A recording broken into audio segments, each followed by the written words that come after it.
So what's your morning routine? Well, I grab my phone first thing, right? That's what everybody, that's what we talked about in the last one.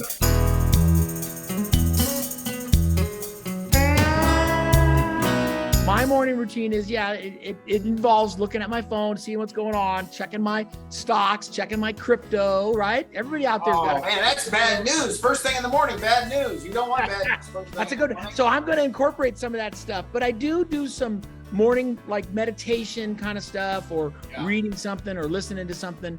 And then I usually want to exercise. And so for me, the exercise is pretty critical because it starts my day off right. And usually I can even go alone or even with somebody, and you can just talk about whatever, right? It doesn't have to be driven by something in the world or any kind of bad news, right? You just do your thing. How about you? What do you do? As a health coach, I think I really appreciate the fact that we've got a lot of flexibility, especially in the morning. So my morning is my own. I don't really but I thought for you it was your afternoon, because usually when I call you, you're asleep. Well, and it's like 10 o'clock in the morning. My brother's finally getting up. That's one of the challenges of working for yourself, and also one of the challenges of having the flexibility to have a robust morning routine. Sometimes your morning routine can become your afternoon routine. It can grow so big. But I like to use the model from the book, The Miracle Morning. It's really simple, and you don't have to do it in this order, but basically it's an acronym, and the acronym is called SAVERS. SAVERS. Wow, I read that book a long time ago, and I don't remember no acronyms. How do you remember that stuff? Well, because I put it in practice, right? It's an intentional habit. So the first so what does it say? What is it? I don't know if I can remember either. You said that's how you remember it. Holy cow. Silence, affirmations, visualizations, exercise, reading, and scribing. Wow. You pulled that one way out of the back, way back here. I might not be 100% accurate, but it's pretty close. So basically, you want to spend some time meditating. You want to spend some time affirming what it is you want. You know, if you have a vision of your life or a purpose for your life, you want to write that down, and you want to repeat that, because the most important voice in your life is your voice. We just went through that, right? We went through that you're more receptive in the morning, and you're listening to that.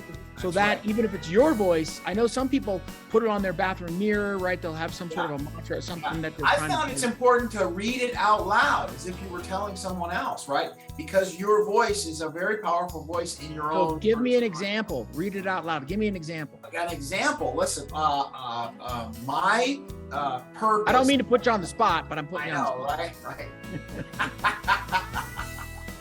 Right. Let's see if I can remember it. Holy cow, I can't remember. Let's see here. I got him all nervous, people. I know. He's all nervous. Ken's usually not tongue-tied. He just keeps talking until he doesn't know what he's saying. I usually have to come in and interrupt him just to get a word in edgewise. Let me check my phone. I just need a tickler. I got it on my phone. You do? You have it on your phone. All right. Well, so people, that's something that you could consider. Some people might put it on their bathroom mirror. Some people might save it in a note in their phone. I mean, there's a lot of ways to do this, because you do sometimes need a reminder. And some people will have a list of the 3 or 4 things they do when they start their day. And until you get into a routine, you may need a reminder. Right. So I'll just tell you the first 2 sentences. I lead an impactful life, inspiring millions of people to pursue health, wellness, and personal financial freedom. My creativity comes from my ability to see and focus on the good in everything around me. Those are the first 2 sentences. Wow, that sounds like, and the last part is, I aspire to be just like my brother. Never let my brother get a word in edgewise. Yeah, don't let my brother get ahead of me. Yeah. Did you see that TikTok where they're fighting for the front spot? I did. That's us fighting for the front spot. Yeah. That's pretty morning routine. And that particular book makes the case for a morning routine. Even when I was in corporate America, I would try and show up to the office a few minutes early so that I could get some exercise in. And because that's a great way to start your day, get your endorphins going and all that, and having some quiet time and thinking about what it is I wanted to accomplish for the day. Super, super important. Yeah. And I remember that when I was in the corporate world working at the firehouse, I would usually get there early enough to get my workout in before. And it did solved a couple of things for me. I was never late. I was always early. So no matter what happened, there was times in my 30-year career when I got flat tires and traffic or whatever. I was never one of those guys that was late because I was always an hour and a half early anyway. So even if I got a flat tire or traffic hit, I'm still going to make it to work. Yeah. So that was actually super cool. And then you set up the rest of your day, right, to do your other things. So we're talking a little bit about morning routine, but what's the rest of your day then look like? Do you use a tracking system to kind of work through your day, or what do you do? Because I know we're entrepreneurs and we're kind of self-driven. So yeah, it's more difficult, I think, if you're an entrepreneur, because you got to set more of your own goals. You're more in charge, but also you have more responsibility. You can whittle away the hours if you're not careful. And the other book I would recommend is 12-Week Year. And it makes the case that, listen, there's nothing special about December. Why do we have all these big promotional things and things happening at the end of the year? Because people are trying to make their numbers. So he recommends you focus on the next 12 weeks and you develop a scorecard that basically are the actions that you're going to focus on. And because you can dream a lot, you can tell yourself a lot of positive things, but if you don't get out of your way and actually get into action, you're not going to accomplish anything. Right. Yeah. We've had some people in our business that did a lot of trainings. They'd get on these videos and they'd watch people and they'd do things, but they would never get out of their own way enough to do the work. I know when I was at the firehouse, our routine was we got there in the morning, we checked our equipment out, we made sure it was all ready. Then we had a little meeting around the table where we discussed what we're going to do. And then we did our exercise. And then we usually did a drill of some sort. And then in the afternoon, we'd knock out one of the projects around the station. And in between, we're all ready for calls. So we definitely had to subscribe. And I know it was difficult for me to make the transition from this really prescribed day to this free-flowing day where I didn't really have to do anything. I didn't have to wake up at any time. I could be like my brother and sleep until 10 o'clock if I wanted. Right. Well, it gives you the opportunity to prioritize things. It's back to this intentional. Are you going to let someone else control your day, or are you going to control your day? You have a chance before anyone gets to you to look over your day and decide what's important to you. You can organize your life around what's most important to you. And that's really, really powerful. Right. So I know this is an off the cuff question because I know you've been waking up later and later and you don't use an alarm clock anymore. But in your perfect day, would you wake up early or would you wake up late for you personally? I think waking up earlier is good. And I'm actually trying to get back into that train. I rebelled against it for a while because I spent so many years waking up at 4:30, 5 o'clock trying to get to work on time. And I thought when I finally had control of my schedule, I'm just going to let myself sleep in. I do try, because I have the flexibility, I try and get 8 hours of sleep, and I use a Fitbit kind of health monitor thing to make sure I get 8 hours because I perform better on a full night's sleep. So sometimes that means if I didn't sleep well during the night, sometimes that means I'm sleeping a little later. But I would prefer to be up by 7 o'clock because most people are kind of up and getting ready around 7 o'clock. That's a good time to get your exercise in. It's quiet. It's a good time to get your meditation in. Lots of options. What about you? What are you doing these days? So, well, I usually get up usually about 6 or 7 o'clock, but a lot of times I'll just kind of be in the bed and just looking in my phone kind of a thing. I'm not necessarily up and about. Usually get out of bed and kind of get going. I have my shoes beside my bed. I usually try to get my exercise in. And I've been doing more just walking and kind of meditating. And I'm telling myself, I want to get back into the strength building stuff that I like. We have fortunate enough to have a gym here in Colorado right at the house. So we don't have to get out in the cold. You don't have to get out in the heat. You can do it right here. It's pretty comfortable. So, but yeah, I try to organize my day. I always try to get my nap 30. We call it, what do we call it?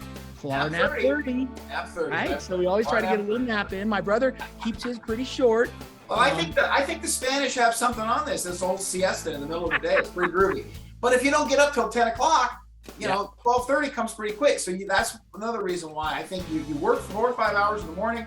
Maybe you take a little 30-minute, 60-minute nap. And then you get up and you got a whole other 4 hours to bust through. Yeah, because I've definitely seen, for me personally, that you can whittle away the day pretty easy. Once you get into this kind of no routine, you could spend a little bit of time doing this, a little bit of time. Next thing you know, the day is basically over. And then you convince yourself that I'll just do something tomorrow. Way easier to stay on track when you're working for someone else because they've already laid it out for you. But it's still possible, even if you're an entrepreneur. It just takes a little bit more discipline, and the rewards are bountiful. If you stay focused, you can get more done, And that action is what's going to lead you to your goals, whatever those goals might be.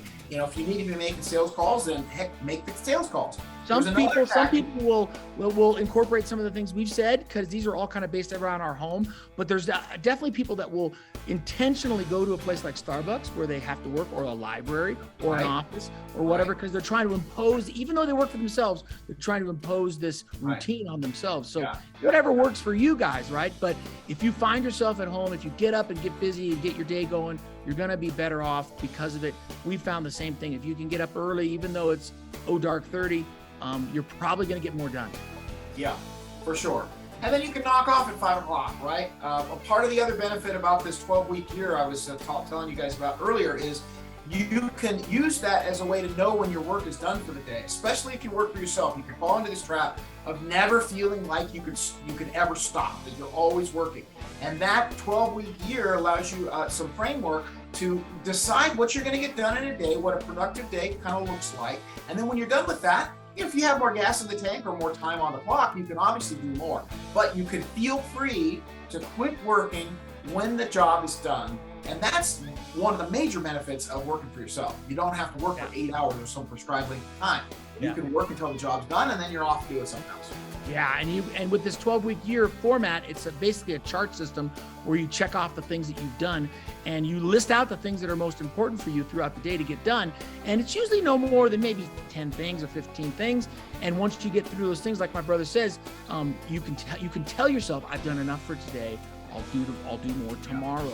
So if you have used something like that, let us know in the comments. Tell us what your morning routine is. What do you use to get you busy? Is it the boss man cracking the whip over you, or do you have some other plan that you use? We'd be interested in hearing, right, Ken? Yeah, and hopefully, even if it is about boss man, you're in somewhat control of your life, and you're able to organize your life around what matters most.